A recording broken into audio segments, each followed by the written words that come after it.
Mukunda Jewelers, first ever factory outlet opening soon in Jubilee Hills.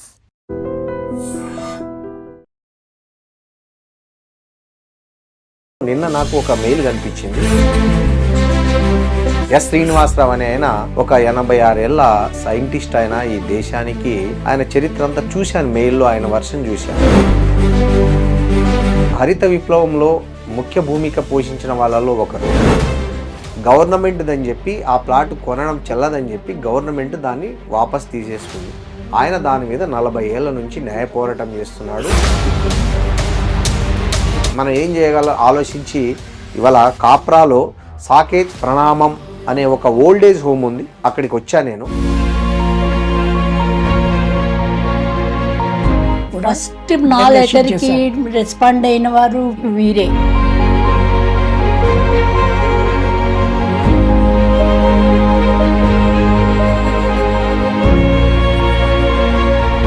ఏంటండి మీ problem, టూకీగా చెప్పండి. అసలు ఏంటి మీ పోరాటం దేని మీద? ఫ్లాట్ ఇవ్వమని హైకోర్టు ద్వారా నేను అప్లికేషన్ పెట్టుకుంటే నాకు ఎలాంటి ఇచ్చారంటే అది కేవలం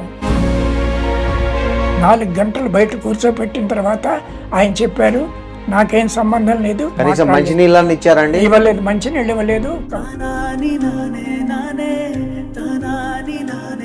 చెప్పారా మీరు తర్వాత ఆయన కలిసినప్పుడు? నేను ఇట్లా ఓ సైంటిస్ట్ అయ్యా, ఈ దేశం 3 ఏళ్ళు నేను డిప్యూటేషన్ మీద పనిచేశానని కూడా చెప్తే చేసి ఉండొచ్చు, నాకేం సంబంధం లేదు. గ్రీన్ రెవల్యూషన్కి ఎంతో పాటుపడి హరిత విప్లవాన్ని తీసుకొచ్చి 1963 నుంచి ఎంతో కష్టపడి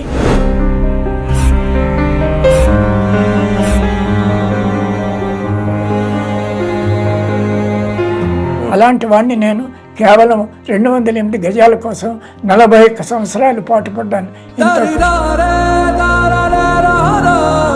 40 ఏళ్ల నుంచి పోరాటం చేస్తున్నారు, సరే మీకు న్యాయం జరగలేదు. ఇప్పుడు ఫైనల్ గా మీ ముందున్న సొల్యూషన్ ఏంది? మీరు ఏమనుకుంటున్నారు? ఇంత బతికి ఇప్పుడేమో మేము సూసైడ్ అటెంప్ట్ చేయాలా? ఎవరు మాకు సహకరిస్తారో మాకు అర్థం కావటం లేదు.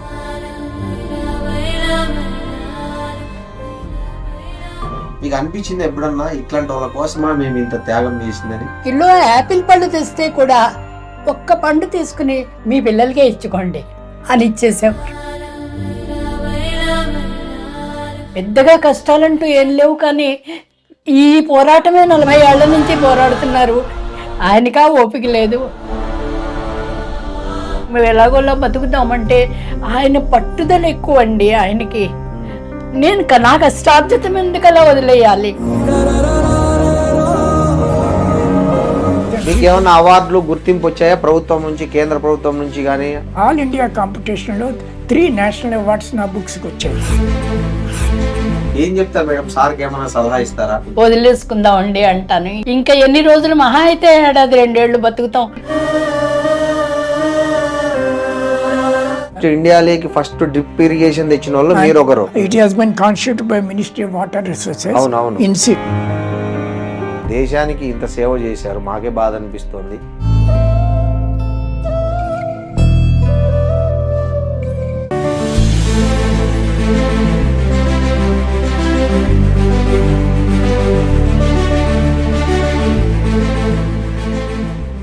నమస్తే, వెల్కమ్ టు ఐ డ్రీమ్స్. నేను మీ రొద్దం శ్రీనివాస్. మీడియాకు రోజు చాలా మెయిల్స్ వస్తుంటాయి, చాలా సమస్యల మీద మెయిల్స్ రాస్తుంటారు. అలా నేను నా రోజువారీ వృత్తిలో భాగంగా నేను ఆఫీస్కి వెళ్ళగానే ఫస్ట్ నా మెయిల్ ఓపెన్ చేసుకొని ఆ రోజు ఏమైనా మెయిల్స్ వచ్చాయని చూస్తుంటా. వాటిలో మనం పరిష్కరించదగినవి ఏమైనా ఉన్నాయా, మనం అడ్రస్ చేయదలసినవి ఏమైనా ఉన్నాయని కూడా నేను చూస్తా. ఎక్కడెక్కడో వస్తాయి, రాజమండ్రి లేకపోతే బెంగళూరు, అట్లా మనమున్న ప్రాంతానికి, మనకు దగ్గరలో ఉన్న ప్రాంతానికి ఏమైనా వచ్చినాయా అని చూస్తున్న క్రమంలో నిన్న నాకు ఒక మెయిల్ కనిపించింది. ఎస్ శ్రీనివాసరావు అనే ఆయన ఒక 86 ఏళ్ల సైంటిస్ట్. ఆయన ఈ దేశానికి ఆయన చరిత్ర అంతా చూశాను, మెయిల్లో ఆయన వర్షన్ చూశా. సమస్య అయితే ల్యాండ్ ఇష్యూనే. కాబట్టి ఇవాళ రేపు ల్యాండ్ ఇష్యూలు అంటే అందరికీ చులకనైపోయింది. పోలీసులకి, అధికారులకి, తర్వాత కోర్టులకి, అందరికీ చులకనైపోయింది. ఎందుకంటే అన్నీ ఉన్నాయి ల్యాండ్ ఇష్యూలు. మెజారిటీ కేసెస్ ఈ దేశంలో ల్యాండ్ ఇష్యూస్ ఉన్నాయి కాబట్టి ఎవరు దాని మీద ఫోకస్ చేయరు. నేను కూడా ఆలోచించా, ఇది ఏదో ఇది దేశానికి సంబంధించింది కాదు, సమాజానికి సంబంధించింది కాదు, జస్ట్ ఒక చిన్న డిస్ప్యూటు, ల్యాండ్ ఇష్యూ. కానీ నాకు అందులో పాయింట్ ఏమనిపించిందంటే ఆయన నేపథ్యం ఏంటంటే ఆయన ఎస్ శ్రీనివాసరావు అనే వ్యక్తి ఈ దేశ హరిత విప్లవంలో ముఖ్య భూమిక పోషించిన వాళ్ళలో ఒకరు. ఆయన స్వామినాథన్తో కలిసి పనిచేసిన వాళ్ళు. ఈ దేశంలో ఈరోజు దేశ ప్రజలంతా తినే అన్నం మెతుకు మీద రాయదగిన అనేక మంది సైంటిస్టుల పేర్లలో ఆయన పేరు కూడా ఒకటి ఉండంత అనుభవము, గౌరవము, ఆ స్థాయిలో పనిచేసిన వ్యక్తి. అరే ఇలాంటి వ్యక్తి చేశాడు ఏందని ఆలోచిద్దామంటే, ఆయన ఎప్పుడో ఢిల్లీలో సీడ్స్ కార్పొరేషన్లో పనిచేస్తున్న టైంలో ఆయన హైదరాబాద్లో ఒక ప్లాట్ కొన్నారు. ఆ ప్లాటు గవర్నమెంట్దని చెప్పి, ఆ ప్లాట్ కొనడం చెల్లదని చెప్పి గవర్నమెంట్ దాన్ని వాపస్ తీసేసుకుంది. ఆయన దాని మీద 40 ఏళ్ల నుంచి న్యాయ పోరాటం చేస్తున్నాడు. హైకోర్టులు అయిపోయి సుప్రీంకోర్టు వరకు పోయాడు. సుప్రీంకోర్టు ఆయన క్లియర్గా డైరెక్షన్ ఇచ్చింది. ఆయన ల్యాండ్ ఆయనన్నా అలాట్ చేయండి, లేదా ఆయనకు సూటబుల్ ఫ్లాట్ అయినా అలాట్ చేయండి అని చెప్పి క్లియర్గా సుప్రీంకోర్టు గైడ్లైన్స్ ఇచ్చింది. ఈ గైడ్లైన్స్ పాటించండి అంటే ఇదే దేశ సర్వోన్నత న్యాయస్థానం ఇచ్చినటువంటి ఒక గైడ్లైన్ ఆర్డర్ని గౌరవించమని చెప్పి ఆయన సెక్రటేరియట్లో ఆయన వయసును కూడా కాదని పాపం 86 ఏళ్ల వయసులో ఆయన ఆ సెక్రటేరియట్లో ఐఏఎస్లో చూంటే ఈయన అనుభవం అంతా వయసు కూడా లేని ఆఫీసర్లు ఎంతోమంది ఉంటారు. ఆయన కనీసం గౌరవం మర్యాద ఇవ్వకపోగా ఆయన సమస్యను విన్న పాపాన పోలేదని ఆయన చెప్పుకొచ్చుకున్నాడు ఆ మెయిల్లో. సో ఆయన నాకు అనిపించింది ఈయన కలవాలి, ఈయన సమస్యను అడ్రస్ చేయాలి. ఈయనకు ఒక మీడియాగా మనం ఏం చేయగల ఆలోచించి ఇవాళ కాప్రాలో సాకేత్ ప్రణామం అనే ఒక ఓల్డేజ్ హోమ్ ఉంది, అక్కడికి వచ్చా నేను. మా ఐ డ్రీమ్ టీం వచ్చింది. ఆయన ఒక చిన్న సింగిల్ బెడ్రూమ్ ఇంట్లో అతి సాదా సీదాగా ఉన్నాడు పాపం. ఆయన్ను మాట్లాడదాం, ఆయన తెలుసుకుందాం, ఆయన సమస్య ఏంటి, సవాళ్ళు ఏంటి, ఆయన పోరాటం ఏంటి, ఆయనకి ఎదురైన అనుభవాలు ఏంటి, ఆయన చివరిగా ఏం కోరుకుంటున్నారో. వాళ్ళ భార్య విజయలక్ష్మి గారు కూడా ఉన్నారు. సామ్రాజ్యం శ్రీనివాసరావు గారు నమస్కారం. విజయలక్ష్మి గారు నమస్కారం. నమస్కారం అండి. సార్ శ్రీనివాసరావు గారు, ఏంటండి మీ ప్రాబ్లమ్ టూకీగా చెప్పండి. అసలు ఏంటి మీ పోరాటం దేని మీద? నేను 1984లో 208 చదరపు గజాలు ఉన్నటువంటి ఒక స్థలాన్ని మునుగనూరులో కొన్నాను. అది గవర్నమెంట్ స్థలం, అసైన్డ్ ల్యాండ్ అని చెప్పని నన్ను ఢిల్లీ నుంచి నేను రిటైర్ అయ్యి వచ్చిన తర్వాత నన్ను కట్టుకొనివ్వలేదు. కానీ అక్కడ చాలామంది ఆల్రెడీ కట్టుకున్నారు. తర్వాత గవర్నమెంట్ కొన్ని జీవోలు పాస్ చేశారట, అందరికీ కూడా రిలాక్సేషన్ ఇచ్చారు. కానీ నేను ఢిల్లీలో ఉండటం మూలకంగా నాకు తెలియలేదు. ఇప్పుడు నన్ను కట్టుకొనివ్వలేదు. దాని మీద నేను మొట్టమొదట అమ్మిన వాళ్ళ మీద క్రిమినల్ కేసు వేశాను. కానీ అది గవర్నమెంట్ ల్యాండ్ కాదని ప్రూవ్ చేయలేకపోయారు. అంచేత ఆవిడ్ని నిర్దోషి కింద ఆవిడని విడుదల చేశారు. ఆ తర్వాత నేను ఆంధ్రప్రదేశ్ హైకోర్టులో రిట్ పిటిషన్ పడేశాను. రిట్ పిటిషన్ జరిగినంతసేపు అది కొన్నాళ్ళు తర్వాత తెలంగాణ హైకోర్టుకి బదిలీ అయింది. తెలంగాణ హైకోర్టులో నా ఫైల్ పోయిందని చెప్పని, మిస్సింగ్ అని చెప్పారు. దాంతో నిరుత్సాహంతో చేసేది లేక నేను వెంటనే సుప్రీంకోర్టులో నా కేసుని తెలంగాణ హైకోర్టు నుంచి ఢిల్లీ హైకోర్టుకి బదిలీ చేయమని అప్లికేషన్ పెట్టుకున్నాను. కానీ అప్పుడు తెలంగాణ గవర్నమెంట్ వాళ్ళ అడ్వకేట్లు అక్కడికి వచ్చి ఆల్రెడీ 4 కేసులు పెండింగ్లో ఉన్నాయి సేమ్ ఇష్యూ మీద, అంచేత మీరు దీన్ని ఇక్కడ పరిష్కరించలేరు అని చెప్పాను. 4 క్లబ్ చేయండి. అప్పుడు ఈ 4 కేసులను కూడా క్లబ్ చేసి తక్షణం వెంటనే దీన్ని పరిష్కరించవలసిందిగా తెలంగాణ హైకోర్టును కోరారు సుప్రీంకోర్టు. అదే సమయంలో నాకు ముఖ్యంగా ఏదైనా ఫ్లాట్ కనుక అప్లై చేసుకుంటే ఫ్లాట్ ఇవ్వవలసిందిగా అందులో ఆర్డర్ ఇచ్చారు. నేను ఫ్లాట్ ఇవ్వమని హైకోర్టు ద్వారా నేను అప్లికేషన్ పెట్టుకుంటే నాకు ఎలాంటి ఇచ్చారంటే అది కేవలం ఎందుకు పనికిరానటువంటి ఫ్లాటు ఎక్కడో దూరంగా ఇచ్చారు. ఎక్కడ ఇచ్చారు? మైళ్ళ దూరంలో ఉన్నటువంటి ఊర్లో ఒక దాంట్లో ఇచ్చారు. అది అక్కడికి వెళ్ళి చూస్తే తలుపులు విరిగిపోయి ఉన్నాయి, చుట్టుపక్కల ఏం లేదో ఒక ఎడారిలాగా ఉంది. స్లమ్ డెవలపర్స్ కి ఇచ్చినటువంటి ఫ్లాట్ డబుల్ బెడ్రూమ్ లాంటి ఇల్లా? డబుల్ బెడ్రూమ్ స్లమ్ పేదలకు ఇస్తారే, పేదోళ్ళకి ఇస్తారు చూడు, ఇందిరమ్మ ఇల్లు లాంటివి, అట్లాంటిది ఇచ్చారు మీకు? అట్లాంటిది ఇచ్చారు.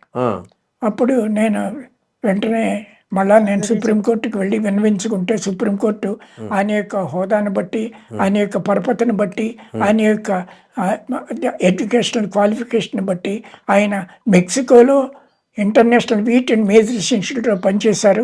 అలాంటి వ్యక్తికి అలాంటిది కాదు, ఆయనకి హోదాకి తగ్గట్టుగా మంచిది రాజీవ్ సుగ్రా కార్పొరేషన్లో ఇవ్వాల్సిందిగా చెప్పారు కూడా సుప్రీంకోర్టు.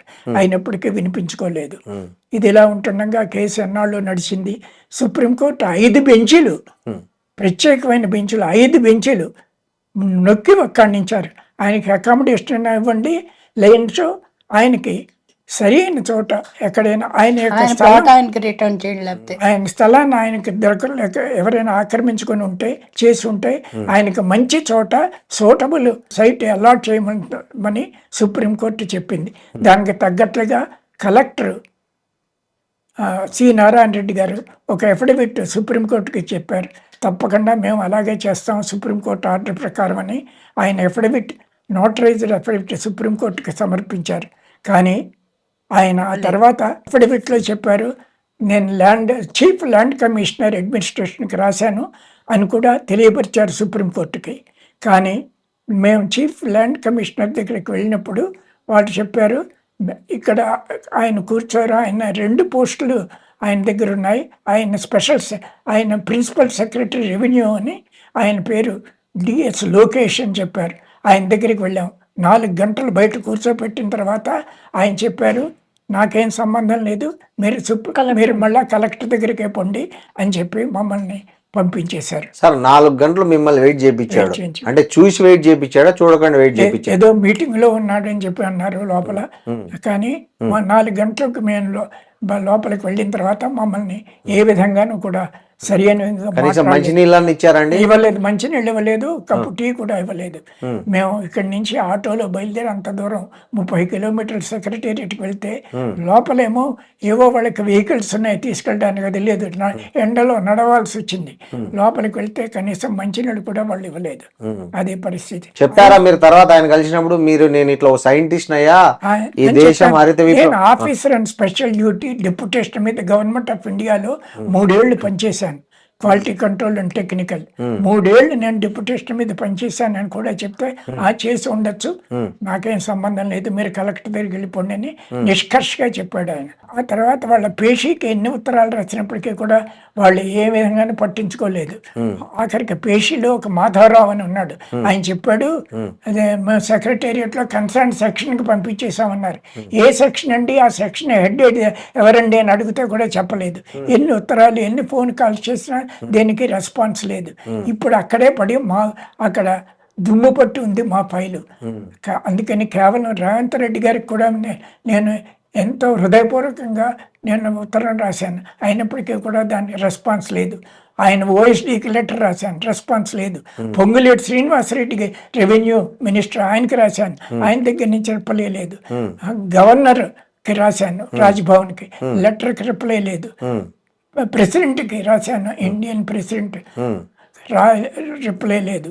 ఎవరికి రాసినప్పటికీ ఎక్కడి నుంచి కూడా రిప్లైలు రావటం లేదు. తర్వాత చీఫ్ సెక్రటరీకి రాశాను 2-3 ఉత్తరాలు, రామకృష్ణారావుకి, అసలు ఎకనాలజ్మెంటే లేదు. ఈ విధంగా ఉంది. మేమేమో గ్రీన్ రెవల్యూషన్కి ఎంతో పాటుపడి హరిత విప్లవాన్ని తీసుకొచ్చి 1963 నుంచి ఎంతో కష్టపడి ఎన్నో రకాల హైబ్రిడ్స్ అమెరికన్ సైంటిస్ట్ సహాయంతో మేము పనిచేసి నందికుట్కూరు ఫార్మ్లో 500 ఎకరాల ఫార్మ్లో ఎన్నో సంవత్సరాలు పనిచేశాను.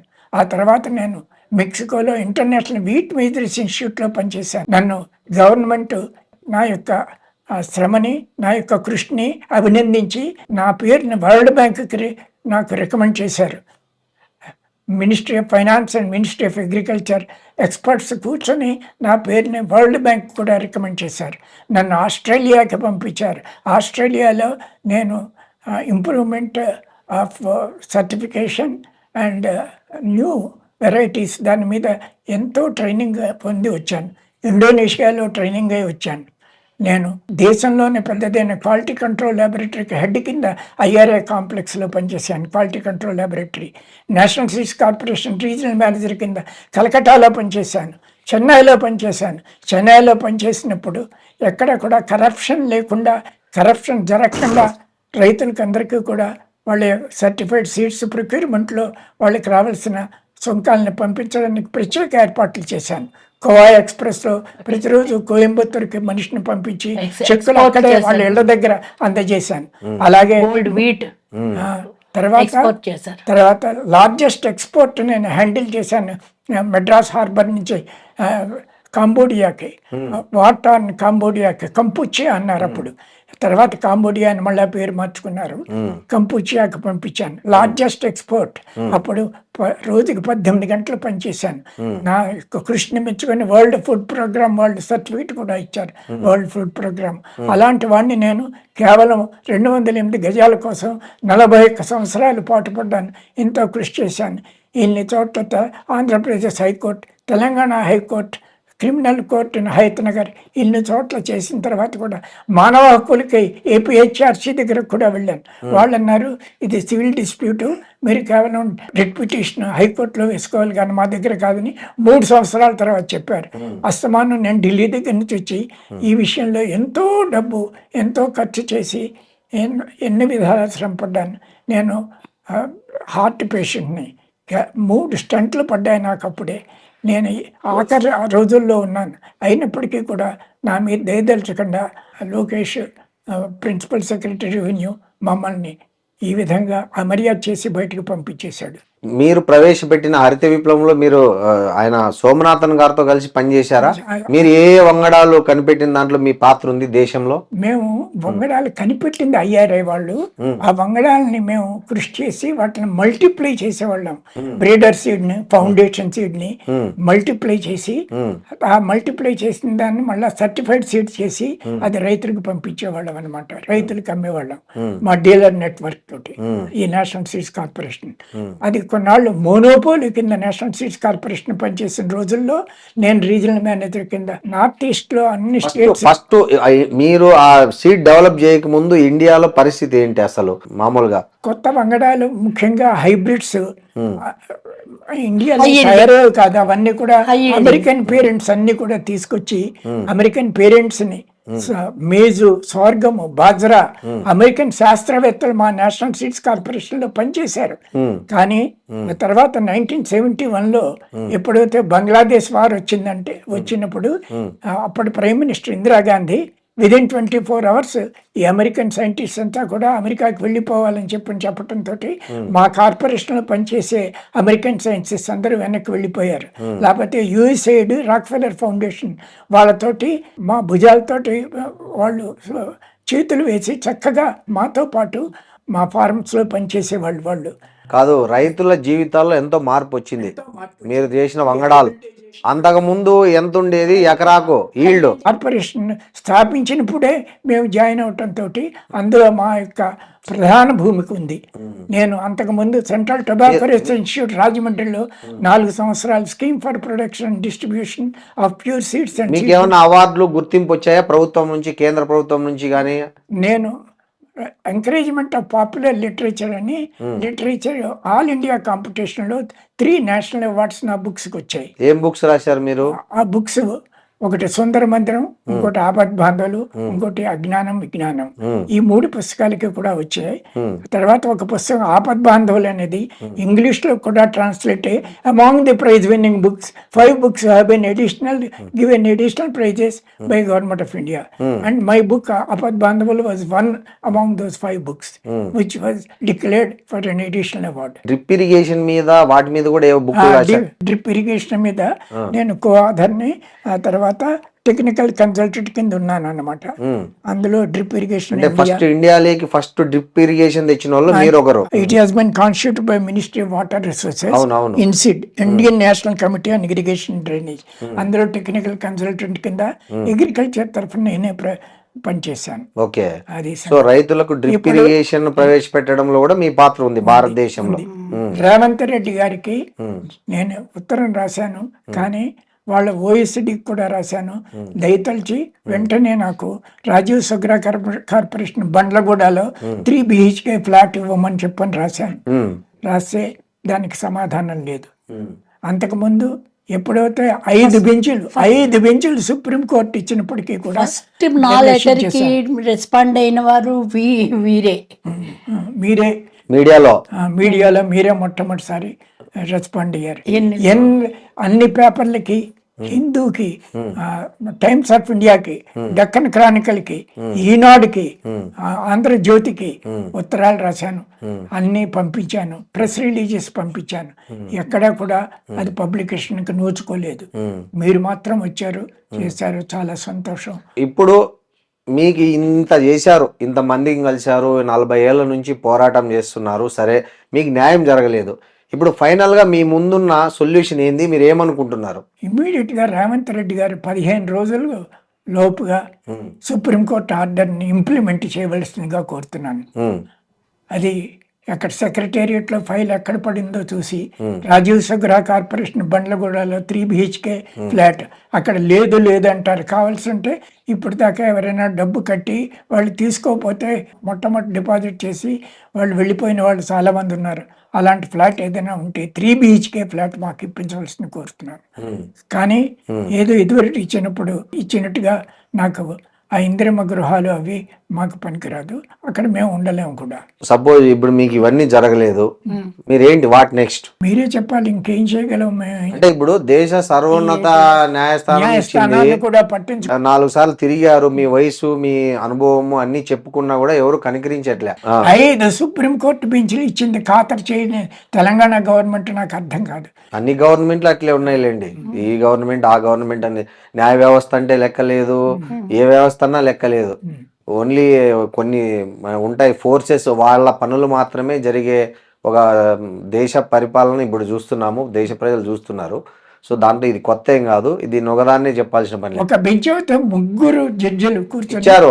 మరి మీరు కంటెంప్ట్ ఆఫ్ కోర్ట్ ఎందుకు వేయలేదు ఇన్నిసార్లు? మీరు నాకు ఓపిక లేదు మళ్ళీ ఢిల్లీ వెళ్ళి కంటెంప్ట్ ఆఫ్ కోర్ట్ వేయడానికి, కంటెంప్ట్ ఆఫ్ ఆర్డర్ వేయడానికి వెళ్ళలేదు. నేను ఇన్నాళ్ళు party in person health సహకరించట్లేదు.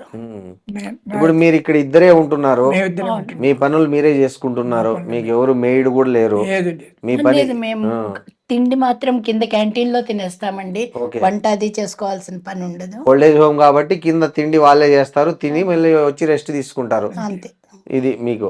So ఇప్పుడు ఏం చేయదలుచుకున్నారు మీ సమస్య సాల్వ్ కాకపోతే? నా విషయాన్ని ముఖ్యంగా హైలైట్ చేయమని న్యూస్ పేపర్స్ వాళ్ళని, టీవీ ఛానల్స్ వాళ్ళని నేను ప్రార్థిస్తున్నాను. ఏదైనా న్యూస్ పేపర్స్ అవి మీరు చెప్పండి మేడం, ఏం చేద్దాం అనుకుంటున్నారు? మీరు కూడా చూసి ఉంటారు, మీరు ఇంత బతికి ఇప్పుడేమో మేము సూసైడ్ అటెంప్ట్ చేయాలా అన్నంత బాధగా ఉంది. కానీ ఏం చేయగలమో, ఎవరు మాకు సహకరిస్తారో మాకు అర్థం కావటం లేదు. మేమేమో ఇద్దరం కలిసి సూసైడ్ చేసుకోవడానికి ప్రెసిడెంట్ పర్మిషన్ అడుగుదామని అనుకుంటున్నాం. మీకు అనిపించింది ఎప్పుడన్నా ఇట్లాంటి వాళ్ళ కోసమా మేము ఇంత త్యాగం చేసిందని? అవునండి, అప్పట్లో మాకు ఈయన ఎంత డబ్బులు ఎవరి దగ్గర తీసుకోవటం, లంచాలు అది అస్సలు లేదండి. ఎంత మంచి మనిషి అంటే, ఎవరైనా బోల్డ్ ఉద్యోగాలు ఇచ్చారండి. అంటే అఫీషియల్గా తనకి కింద బోల్డ్ మందికి 1 కిలో యాపిల్ పళ్ళు తెస్తే కూడా ఒక్క పండు తీసుకుని మీ పిల్లలకే ఇచ్చుకోండి అని ఇచ్చేసేవారు. అంత నిజాయితీ పనులు. ఆ నిజాయితీకి ఏం గౌరవం దక్కిందని మీ బాధ. మీ లైఫ్ లో ఏమన్నా కష్టాలు వచ్చాయా? ఇదే పెద్ద కష్టమా? కష్టాలంటూ ఏం లేవండి. 2 పిల్లలు ఏవో దేవుడి దయ వల్ల వాళ్ళు, మేము అక్కడ గవర్నమెంట్ స్కూల్లోనే చదివించాము, కాన్వెంట్లోకి ఇంట్లో ఏం చదివించలేదు. 2 పిల్లలు బాగానే చదువుకున్నారు, వాళ్ళ బతుకులు హాయిగా ఉన్నాయి. పెద్దగా కష్టాలంటూ ఏం లేవు. కానీ ఈ పోరాటమే 40 ఏళ్ల నుంచి పోరాడుతున్నారు. ఆయనకా ఓపిక లేదు, ఆయన గురించే బాధపడతాను. ఏమనిపిస్తుంది ఆయన అట్లా చిన్న చూపు చూసినప్పుడు, బయటికి వెళ్ళినప్పుడు? మీకు ఆయన పక్కనే ఉంటారు కదా మీరు. కోర్టు కూడా తిరిగేది, మా ఆయనతో పాటే తిరుగుతాను. కానీ నేను యాజ్ ఏ హౌస్ వైఫ్ నేను ఆయన బాధపడుతుంటే చూడలేక నేను బాధపడతాను. కానీ వదిలేయండి, మనం ఎలాగోలా బతుకుతామంటే ఆయన పట్టుదల ఎక్కువ అండి ఆయనకి. నా కష్టార్జితం ఎందుకు అలా వదిలేయాలి అంటారు. నిజమే కదా, పాపం ఆయన కష్టార్జితమే కదా అది. ఆయన ఉద్దరికి తీసుకునేది కాదు, ఏదో లంచాల రూపంలో తీసుకున్నది కాదు, అస్సలు పైసా తీసుకునేవారు కాదండి ఎవరి దగ్గర.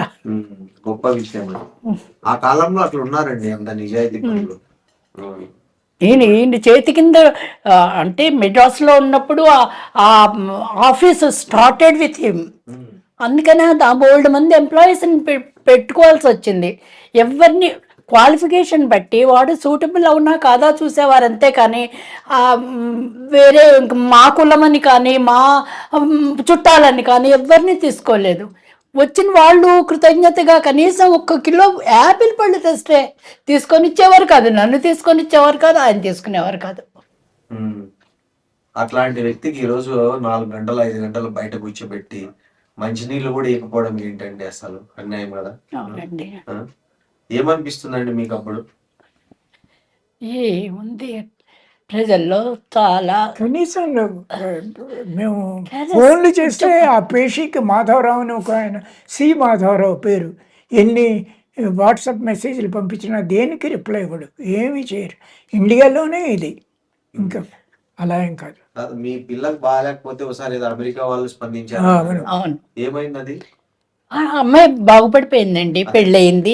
అంటే అమ్మాయిని ట్రీట్మెంట్కి తీసుకెళ్లారు, మెక్సికో తీసుకెళ్లారు, అక్కడ ట్రీట్మెంట్ ఇచ్చారు. అంటే మీరు కలిసి పనిచేసిన విదేశస్తులే మీ పట్ల స్పందించారు, అది నేను చెప్తున్నా. అది కరెక్ట్, అది కరెక్ట్. అమ్మాయి బాగుపడింది, అమ్మాయికి పెళ్ళయింది. అమ్మాయి దేశం కోసం కృషి చేసిన దేశంలో ఎవరు మీకు రెస్పెక్ట్ చేయట్లే, అది బాధ. ఏం చెప్తారు మేడం? సార్కి ఏమైనా సలహా ఇస్తారా?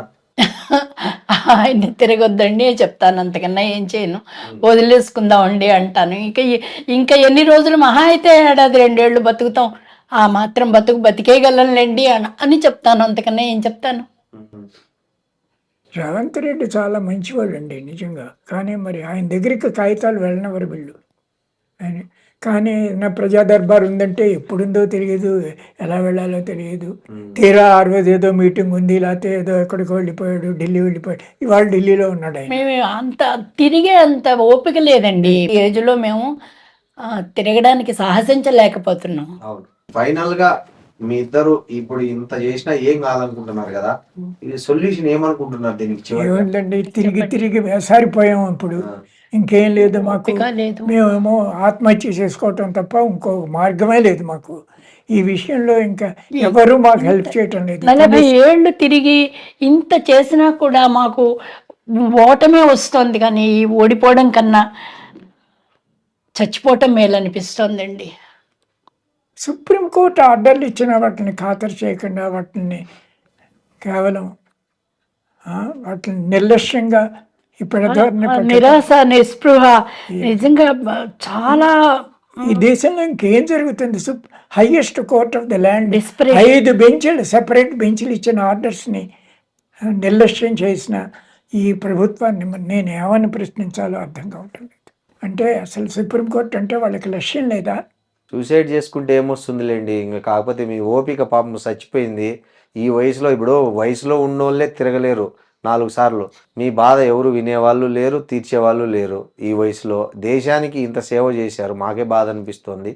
చూద్దామండి. మీరు అన్నట్టు సూసైడ్ దయచేసి చేసుకోవద్దండి. మా తరఫు నుంచి మేము అదే చెప్తాము. మా ఛానల్ తరఫున మీ సమస్యను ప్రభుత్వం దృష్టికి తీసుకెళ్తాం. మా బాధ్యతగా ఒక పరిష్కారం వస్తుందని మేము ఆశిస్తాం. నమస్కారం. నమస్తే.